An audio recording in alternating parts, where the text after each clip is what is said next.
I characterize this as a savage murder. That's the only adjective that seems to capture just how brutal this was and how senseless this was.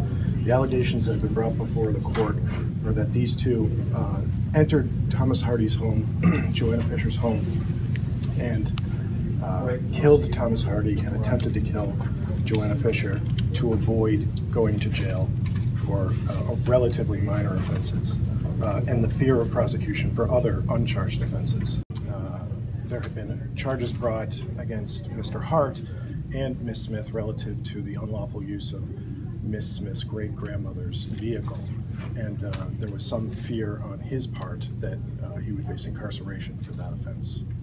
There are two breaking and enterings that the police were actively investigating in the week before this murder occurred, and in those two breaking and enterings, various items were taken, and the evidence in the case indicates that Mr. Hart and Miss Smith were responsible for stealing those items from those two different residences in Athol.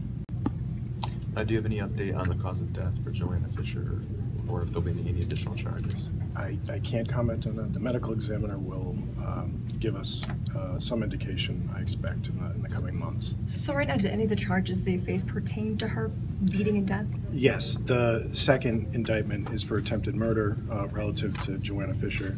I can't comment any further on whether or not additional charges would be coming on. Did he himself have a drug problem as well?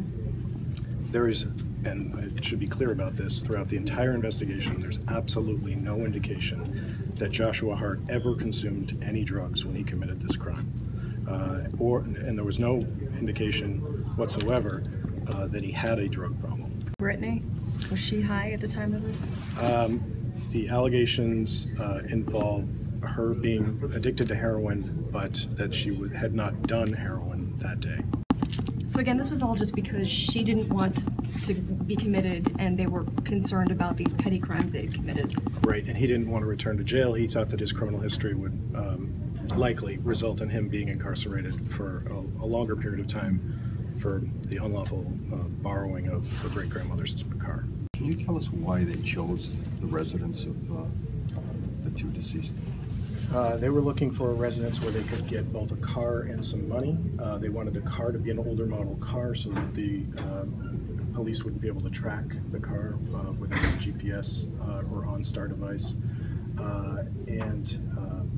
They eventually made the decision that the Toyota Matrix at Mr. Harty's home would be a suitable car, and they knew that there were residents there, so that it was occupied, and they assumed that there would be money there. That was their goal, and they stole debit cards and credit cards to help facilitate their escape.